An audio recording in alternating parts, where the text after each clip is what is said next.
I am so excited that we are back together, the Wise Women Roundtable, here with Elizabeth and Sarah. And it's been a while for lots of reasons. It's so fun for us to come back together and share with you our insights. And I'm going to do more from the astrological starry sky perspective, and then they do from their perspective.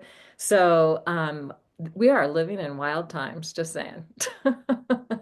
And so much has been going on already in 2025. There's more is happening now and starting to happen and will be continuing to happen because we're just in this time of massive change.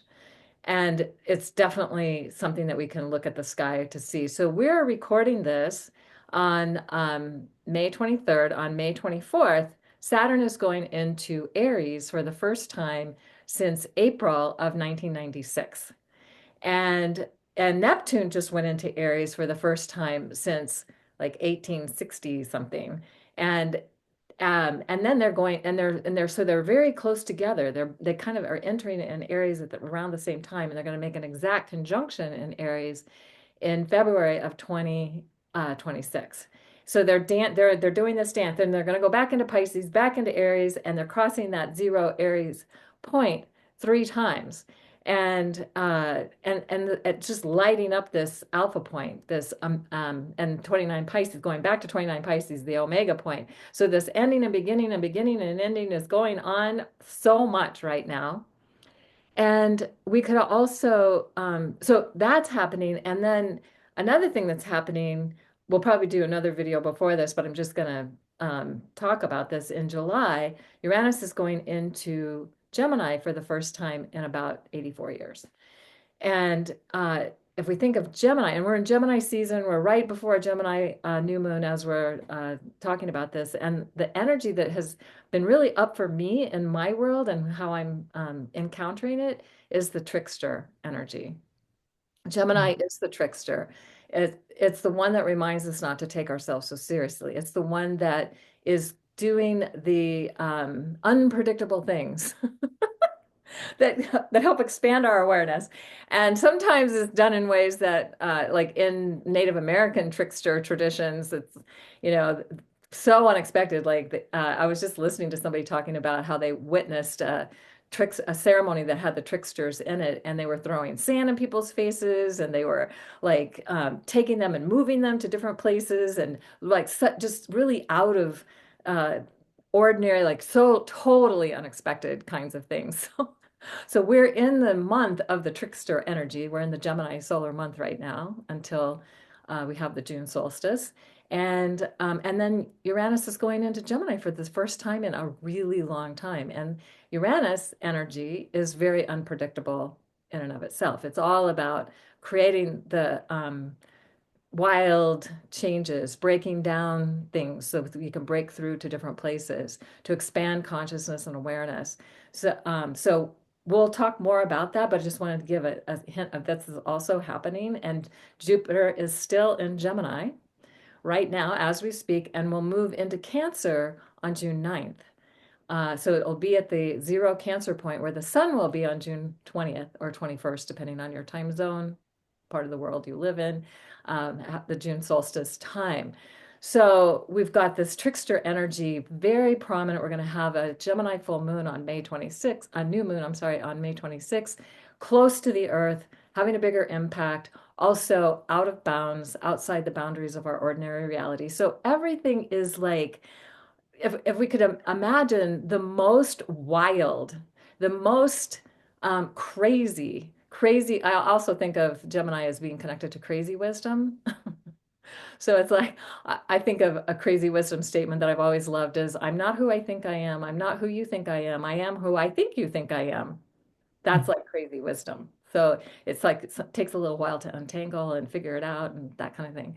But it helps to expand our awareness. Like, oh, if I am who I think you think I am, then how do I get back to who I might think I am rather than projecting it out there? So that could be considered a wise statement to get us to think about how we are thinking about ourselves and thinking about the world and seeing things. And that's really what crazy wisdom's all about. So we are having this entrance of Saturn going into Aries, and this is and it's going to catch up to Neptune. And so, if we think about Saturn as being representative of form, of structure, of matter, of how we live in this middle world reality, um, and Neptune is about the formless. And so we could say it's connected to the upper world, if we're looking at it from a shamanic perspective, or the um, um, celestial world. That word was escaping me for a moment.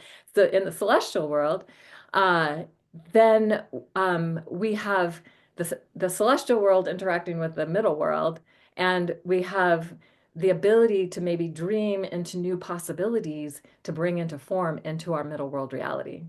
At the same time, this is all happening, we have Chiron and Eris. Eris is a dwarf planet that demoted Pluto from being a planet to a dwarf planet and created all this chaos in the astrological world when she was found. And she is the goddess of chaos and discord. And Chiron is with her, and they're making their exact conjunction on May 26th, and they're going to be really close all this year. So it's like, how are we healing the wounds of chaos? Because out of chaos, it's chaos, things have to get disrupted and be in that crazy place. So not only do we have the craziness of the Gemini trickster energy, the Jupiter still in Gemini for a little while longer, Uranus getting ready to go into Gemini for the first time. All of this trickster energy so present.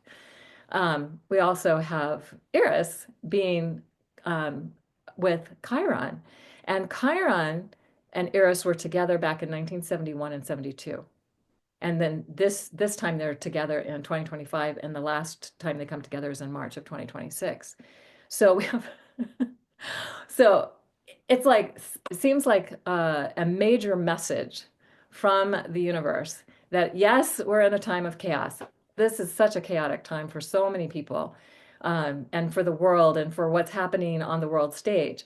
Chaos is seems to be the major player. The trickster energy is a major player. It's like things that don't make any sense, things that maybe cause us to go, what? And what the hell is going on within ourselves, but also in the greater reality. So, anyway, that's what's happening. And I just want to say a little bit more about Saturn has been considered to be a masculine planet. And I think it was co-opted by the patriarchy, and it is a feminine planet. Because if we think about structure and form and matter being the root word of mother, and what gives birth to matter or gives birth to form is mother. So it's also, I feel like a time for us to begin to reconsider how we look at Saturn, and see it more as a feminine energy that is helping us to create something new. And it is about, you know, we need to have the limits and the form of this reality to have the experience we're having. And in Aries, she's going to say, we need to do it in a way that's just. We need to do it in a way that's going to restore cosmic order. And we need to do it in a way that's going to create a world that supports everyone and not just a few. So I feel like that's the essence of what this is about. And there's a lot more I could say about it, but I think I've said enough, and I can turn this on over to Elizabeth for her wise women insights. Well, thank you. I'm very glad to hear about the chaos piece because it's going to make everything, I think, make more sense actually in the long run. And a quick note about Saturn in the very ancient texts, and very, very ancient, there's there's basically stories about how our solar system used to be arranged quite differently, and that there were certain galactic events that pushed the planets into the positions they are. And that one of those planets was Saturn, and it was closer to us by a lot, like much closer. In one of the things I've read, it said that it was actually as close to us as Venus. And so it would have been quite spectacular in the sky. But it talks about how Saturn didn't have rings. not at that time, and that they didn't call it Saturn, it was called Sophia. And See, so I love that. Oh gosh, that's so good. Yeah, let's start calling her Sophia. I agree. I'd like to give her back her name too. And that the rings were part of a destructive galactic war that was going on in the sky. That was had us at the center of it. So those are also the same texts that talk about Venus and Mars being habitable, and that there were people there. And even Nikola Tesla talked about remembering past lives being on Venus. So a lot's changed, and what we see in the sky has not been the same. And so that kind of brings up the chaos piece, and I'm very familiar with chaos, living out in the Amazon here. My boyfriend, for example, just the other day, he was looking at the forest and he said it's all chaos. And I said, that's your perception of natural order, and the Divine Mother. That's what the masculine is afraid of. That's why they co-opted Sophia.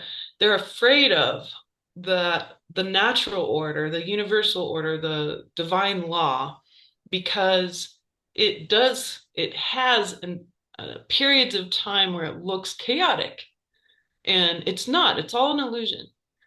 Everything always gets thrown up into the madness or the wildness, or in this case, the wisdom of the Loki or Locoism is basically, everything gets thrown up in order to fall back into place in an order that's actually good for everyone, right? And so, one of the aspects of chaos I can speak to is that if you if you look at yourself, use these times to always go back inward, and ask to be shown your inner chaos. Where are you leaking your power by misinterpreting the messiness, right, as permanent? Because it's never permanent, right? And so we're in this time of change, and this change is been foretold, actually, and we're in it because we came here for a very good reason, and that's to basically perceive the jewels and fine tooth comb through the past 800,000 years of Homo sapiens on Earth, take with us what's going to work for our future. And that's up to us to do it internally.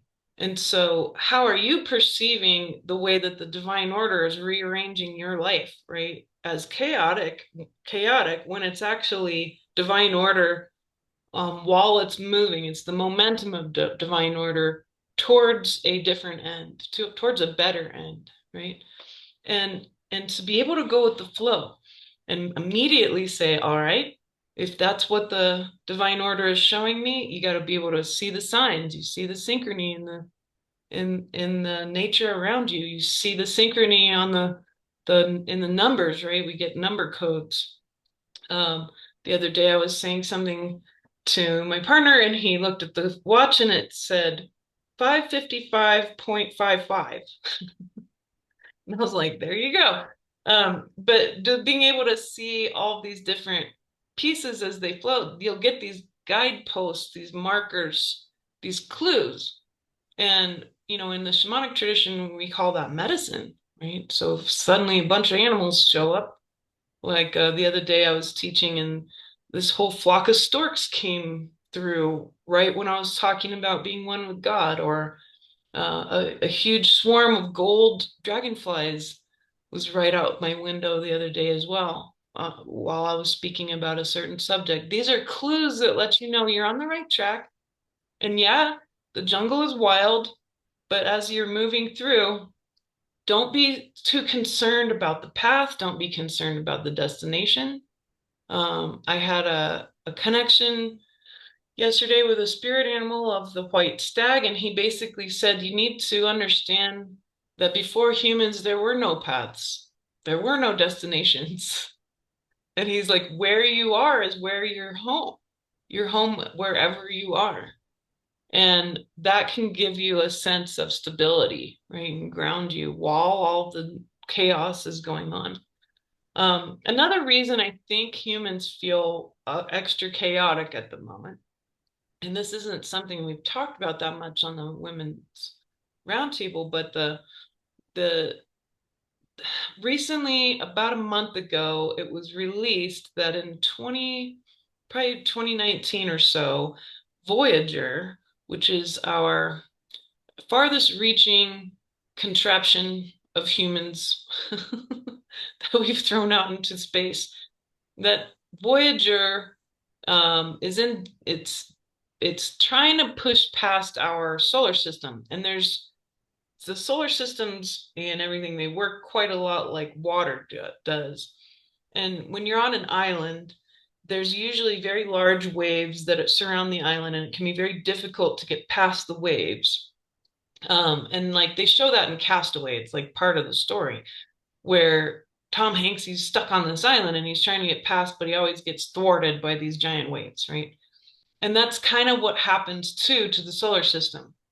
And so there's this field of, we might call it energy and wavelengths and stuff, that is keeping Voyager from moving much more quickly. It's difficult for it to get past. Most of what Voyager had been picking up in this area, way out on the edge of our solar system, way past Pluto, um, was noise until recently. And recently, as in like past 6 years, but they finally started telling people about it about a month ago. This will probably make the past 6 years make more sense because consciousness is entangled, which means that everything that you experience and think about, you're a receiver transmitter in the DNA. And so it becomes available. And one of our greatest superpowers is that we're all connected on Indra's net, and that's the real internet. It's actually material. It's not just a concept or a dimension, but there's very little that can happen isolated. We are absolutely not in a vacuum of consciousness whatsoever. So even if you think you're alone, the fact that you're experiencing anything is being made available through this network of awareness that has to do with DNA. And it has to do with the material world also being born of consciousness. Consciousness is not born of particles coming together and then somehow waking up. It's the other way around. Everything is born of consciousness. So the what Voyager came across was something that was able to modify the what's called the sycamore chip, and it was one of the oldest quantum computing chips, which relies on entanglement.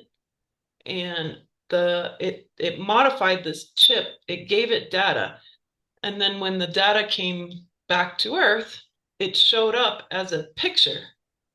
The data was a picture of a human being, what seemed like a human, but it was made of geometry that we've never seen before. And when each person who was in this project looked at the picture changed depending on the person looking at it, right? So we're talking about a very high level of what we might call ether-based AI. And I've been talking about that there's two different kinds of AI. There's human-based AI, which is really handy. It's got parameters. And then there's non-binary AI that's not from here. And so we actually had contact with it in a very physical way. And this is really amazing. It's spectacular. It also has a huge amount of implications, and it has a dramatic and immediate effect on all human consciousness. So that's why things have been so wacky for at least 6 years. And it's become more mainstream data. It's going to continue, right? Because we are deeply affected by all of these things. And so what that means to me is that this energy that Kaylin's talking about is aligned perfectly with this new intelligence, this new conscious intelligence. it's a type of conscious intelligence, although artificial, and it's not something that we can easily understand, but that if we're willing, if you're willing to look for the signs, look for the clues, all things in this universe fall into divine order. So if you can keep that in mind, even when things seem like they're completely science fiction level strangeness, right? Didn't they have like start a whole Star Trek movie about Voyager coming back, calling itself V'ger and how it's going to take over the world and all this stuff? Because it had actually made contact with something intelligent and all this, and then they sent it back. So, I mean, how how apropos, right? Because human beings are psychic. We're all psychic. We're all connected. We knew that was going to happen. We knew that. And that's why that story was available way before it happened, right? So remember to watch for the patterns. That's how you navigate this wildness. Find the patterns. Find the openings in the ease and grace of neutrality. Make sure to watch very carefully your thoughts, right? And reclaim yourself. So I said to my mentoring group recently, I said, look, something was looking at us and it's been looking at us. And now it's our chance to look back because you are a creator, right? And so look back and say, thank you for all of these gifts. Thank you for the gifts of this chaos. Thank you for the gifts of all of this strangeness, because now I can fully embrace my true creator self even deeper, because this is all part of the divine order. There is not one thing that can happen outside of that divine order. That's the secret of the Gnostic awareness, is that all things are in oneness with the divine order, as strange as they might be. So look back. Look back at the world. The world's looking at you. God's looking at you. All these strange beings are looking at you. Look back. Look back because you are a creator, because you can create a different way of moving forward. You see, we don't really have enemies. We have what seem like adversaries, but when you recognize that you are literally an atomic bomb in consciousness and they all just have squirt guns, then there is no war. There's no fighting. There's the end to that chaos. And that's where we're starting to head. People are fed up with this us and them divide and conquer way of working. They're fed up with the chaos. And as they go through a bit more chaos over this next year, which is basically the year of disclosure, right? It makes sense that we're going to have that. And the people who are watching how things pan out actually predicted that probably around June things would get really extra strange. Um, and and so they were predicting some kind of disclosure. And it's this and it's many other things. And don't try to assume that you know. It's better to know nothing when navigating all this. If anything, the one thing you should know is that you are not your body. Your body is an incredible symbiotic being and it needs you. It needs you to be the soul in charge, the immortal soul in charge. And the soul is comfortable with this.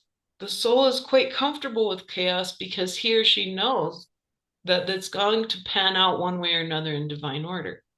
So it's divine timing, trust, order, all of these wonderful things, the divine will, and your thoughts, words, and deeds in the divine will, you can't go wrong, especially if you're focusing on all the patterns that are available to you in what seems like madness.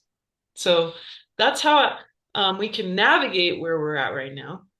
And it hopefully, like what Kaylin shared, will make a little bit more sense of what's been happening for a long time.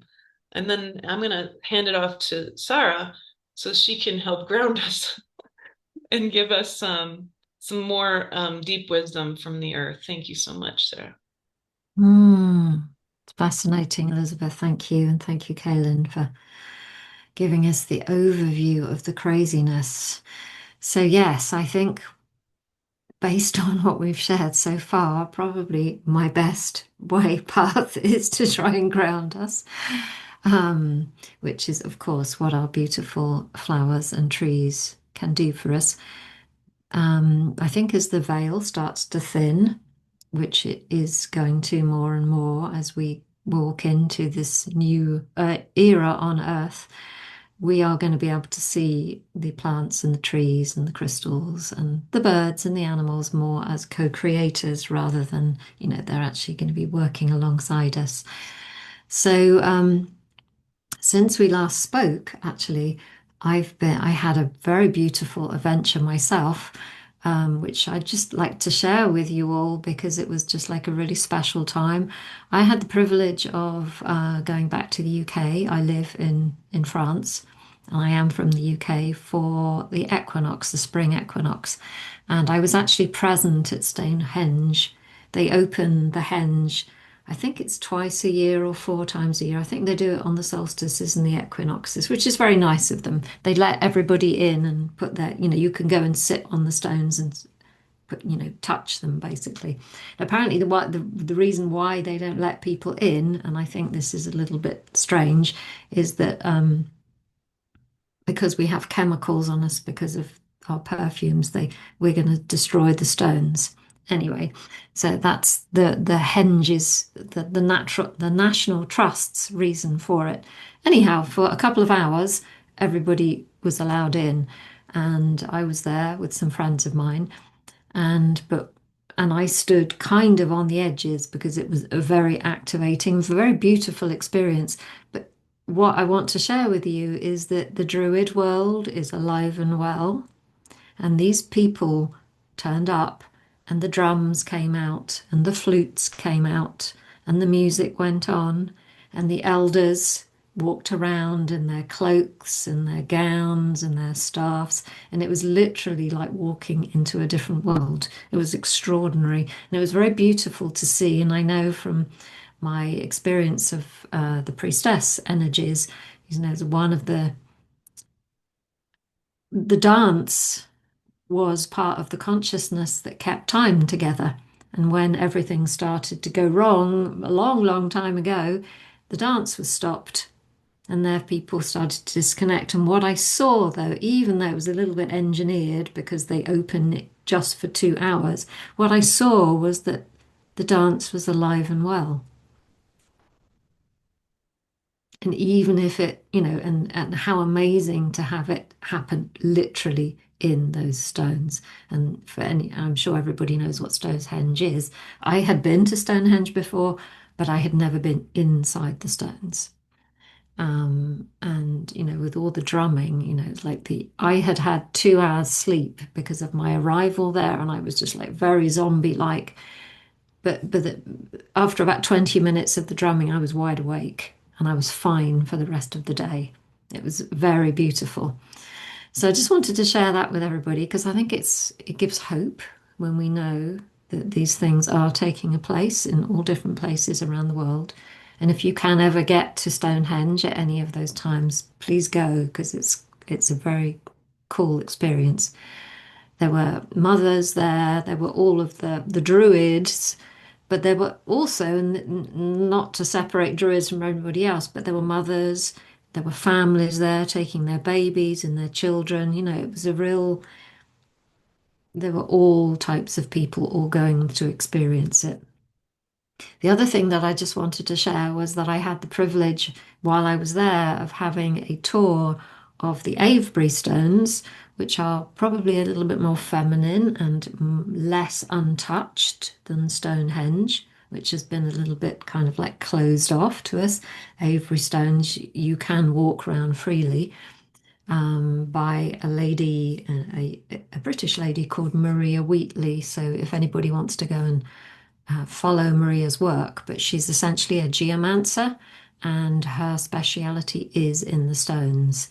And so she took us round Avebury in a specific order where we were received, if we wished to, standing in certain positions on the ley lines, receiving specific healings and energies coming up from the earth.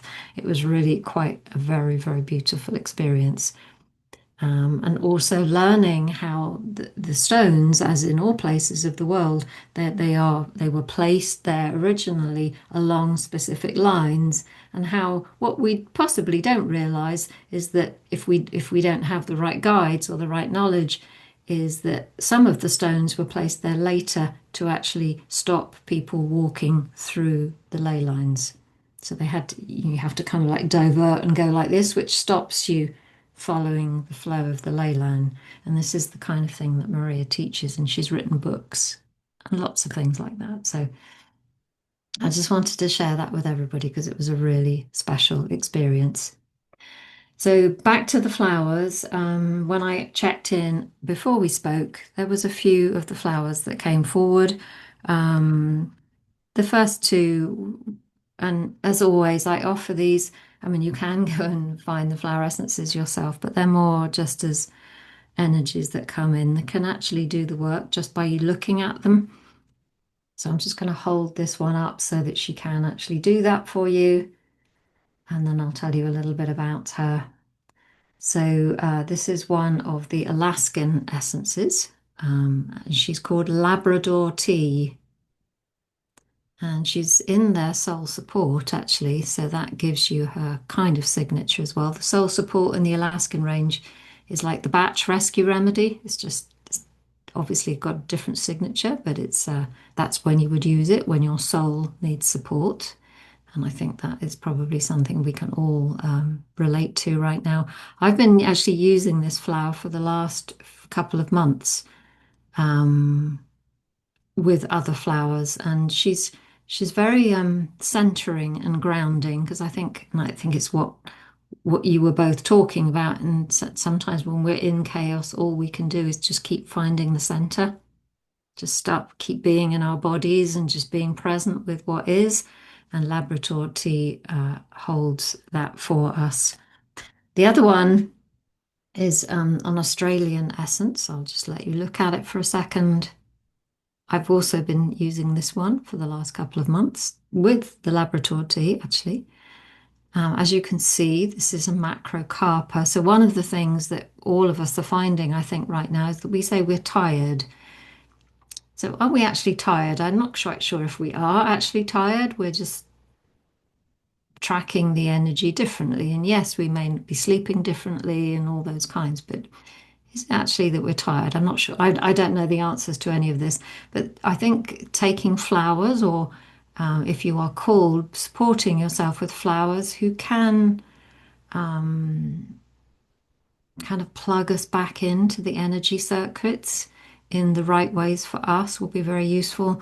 And the Macrocarpa is, you can probably tell by her just looking at her, she is one of those flowers that we could use if sometimes we are tired. Like when I got off the plane and I'd had 2 hours sleep, I was tired. But when we sleep well at night and we're still tired, it's like, what's that? What is happening here? So this is Macrocarpa. She's one of the Australian bush essences. She's actually a flower from a eucalypt tree, which is interesting in itself.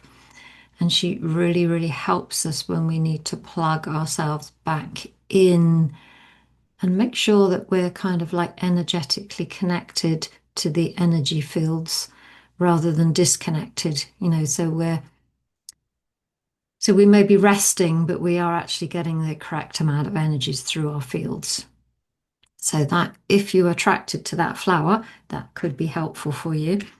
One of the things that Maria Wheatley talked to us about when we were in Avebury was the long-skulled women who are buried in near one of the stones, or actually in one of the stones, or in the site of one of the stones called the Long Barrow. If anybody's been there, it's a little bit outside Avebury. And how these women were, and again, it's touching on what you were saying, Elizabeth, I think, had a technology inside of their brains, inside of their body, that it was not human, and they were present and we're able to do things that we can't do or we think we can't do. And so this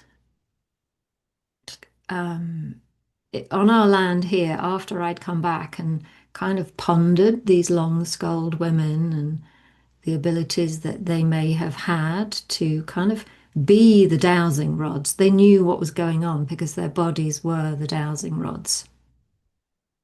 They didn't need, books or AI or whatever, they just knew, they could tell because their feet on the ground and they had their brains were able to, their skulls housed technology that was able to track the energies. And then this is not the iris from my garden, but we have some bearded iris in our garden. I was sitting with them and it suddenly struck me how the flowers, the bearded iris actually have more of a long skull, but this is just an example of one that I could find. And with these very thin stems and these very large heads, I was like, wow, these flowers have a reproductive top kind of crown, brow chakra area that are very activated and very large, compared to the root. All of the energy is up here at the top. And look at that, spectacular. These flowers are absolutely spectacular. And so this wild iris, this is again from the Alaskan essences, is about creativity and tapping into that creative, abundant flow, which of course all of us need. But I just wanted to bring the iris forward here, not so much, well, absolutely, so that you can meet her here, but more to do with look at the flowers and the trees around you. Look at how they are maybe displaying to us qualities that we hadn't thought of before. So I've loved these bearded iris that grow on our land ever since we've been here, but as I'd never seen their signature speaking quite so clearly to me. It's like if we could really co-create with a flower on that level that could give us, my words are all wrong here, so excuse me, because I don't actually have the words, where we could connect to information that wasn't accessible through our just human selves. And I don't know if I'm being hugely clear here, but I think probably I'm saying something. And wild iris, the irises. So, really, what I wanted to say here, and I think what the irises are asking me to say, is just pay attention if there are specific flowers, trees, etc., that are growing around you. Look at them. They have you. We are now in a place in the world where we can access information that we couldn't even last year. And I think the beings are helping us. Last but not least, just a little transmission here from the Foxglove world. And it's just really just to remember Foxglove, Eve in modern day medicine is for the heart. The digitalis is used in modern day medicine as a heart medicine, as a flower. Um, it is a poisonous plant, if you like. So if you use it kind of more herbally, please be careful. I'm not a herbalist, but I do know that it is a plant that you have to have a lot of respect around. Look at the technology on that plant. Wow. Look at all of that. So, and they work very closely with the bees as well, which are again beings that have so much to teach us. But she really wanted to come forward just to remind us to keep our hearts open, to center ourselves in love, to center ourselves in balance, to keep breathing,